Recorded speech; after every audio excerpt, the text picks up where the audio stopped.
Folks, the level of disassembly required to change a failed dryer motor.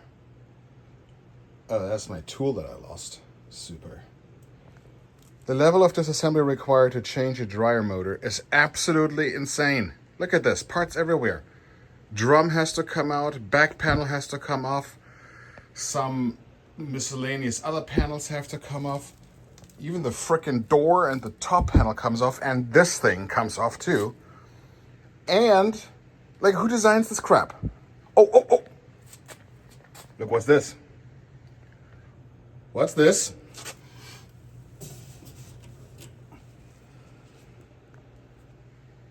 So much for the dryer doesn't eat your socks. Thank you for absolutely nothing, Whirlpool. Oh yeah, and everything is sharp. Oh yeah, not to mention that these frickin' things are $250 for no good reason whatsoever. Yeah, so these blower wheels are screwed onto the end of the motor. And apparently it's not uncommon for them to seize. And what it takes to get these off, other than screw extractor sets, patience, and a sense for well-dosed violence, is apparently sheer faith in all things technology. It sits on like this. It sits on like this, and the internet will tell you to hold on to the middle and then turn the blower wheel itself. This very helpfully, there's a direction for tighten and a direction for removing.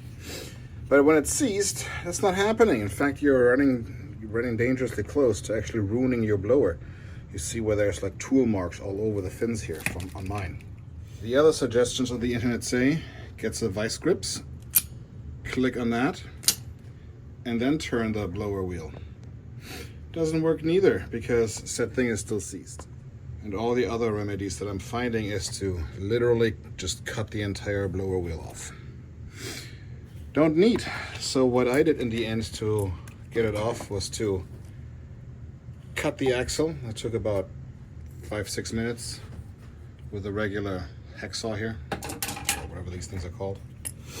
And then get after it with a screw extractor set. That's stuck out like this. Slowly drill into the shaft with the screw extractor until it's about halfway in, and eventually it popped off. But as you can see, it actually twisted off and left the piece. Where is it? I think I left it upstairs. Who cares? But it left a piece behind. But that piece with some WD-40, that piece eventually came out when I went after that with a 5/64 inch screw. Yeah, this one broke off, but I got another one sitting somewhere. Turned it right out, and that finally worked.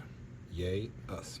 By the way, friends, if you like this kind of content and you want to support me, please consider buying something from my store on retrobytemeister.com. We got a bunch of things available, including still a number of these, and we're running still a promotion on these where you can get one of those for as low as $15 or $10 off any other model with the coupon code Happy New Year 2026 at checkout.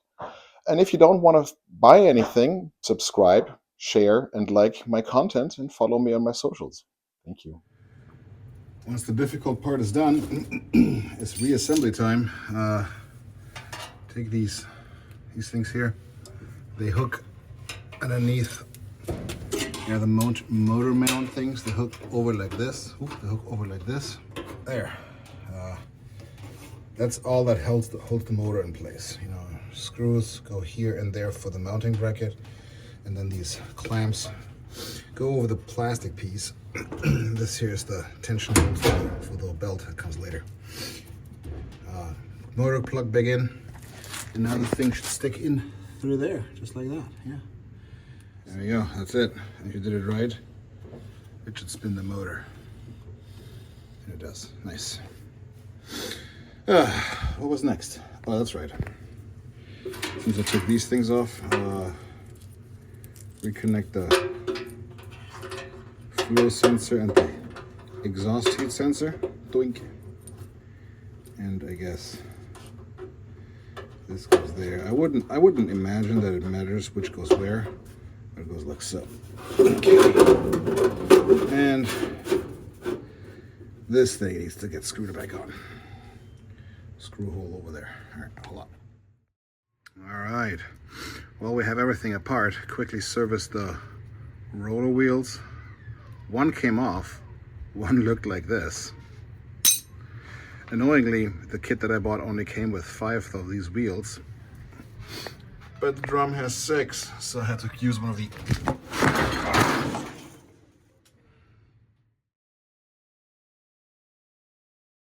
The drum itself had 6, so I had to use one of the old ones. And this is an interesting jerry rig. Looks different from the other two, doesn't it? Weird. All right, reassembly step 96. The air extraction shroud here just lives on there with two screws, and then the top part that has the rollers on the other side. Where are they? Here you go.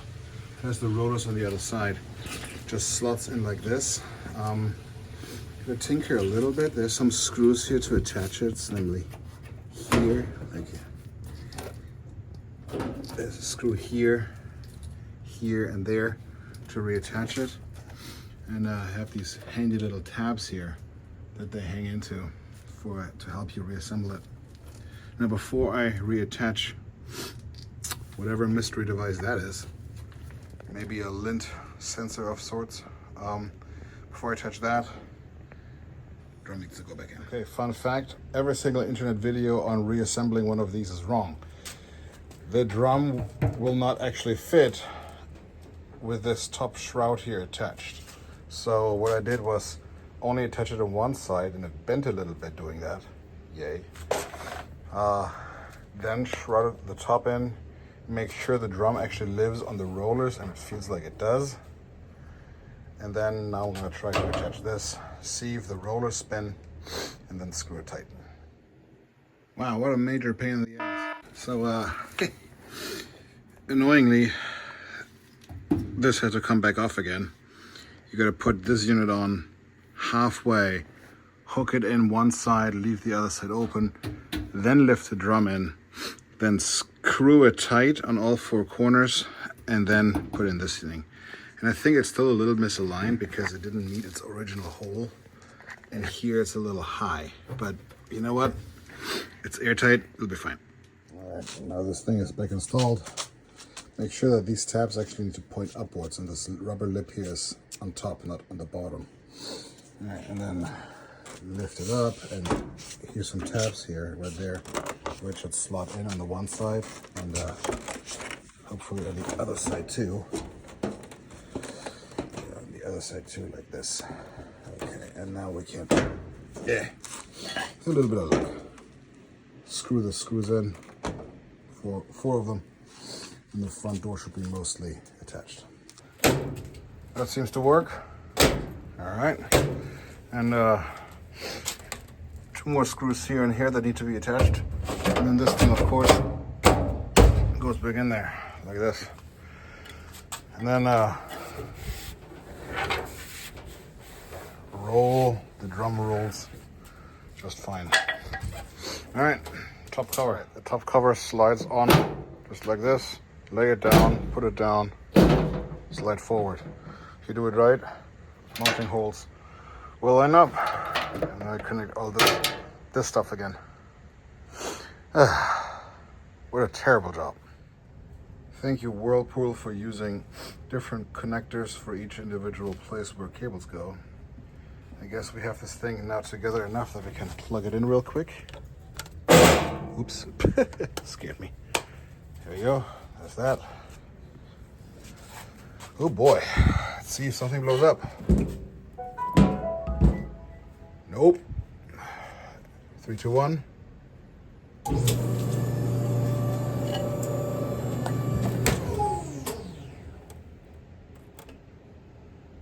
Well, the motor works. The drum isn't spinning. All right. This is actually the correct way to thread these things. Boy, that is a pain in the butt to get those across the tensioner, pulley, and the drive motor. And you gotta be a little bit brutal and have courage. It's probably not gonna break. All right, that being said, try number 2.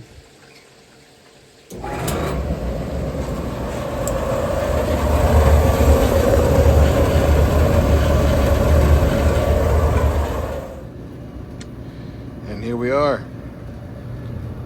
Spins like a charm, works like a charm, and it's nice and quiet again. If you need anything repaired, restored, or modded, hopefully that is a computer and not a dryer. Call your boy Retrobite Meister at retrobitemeister.com. Thanks for watching.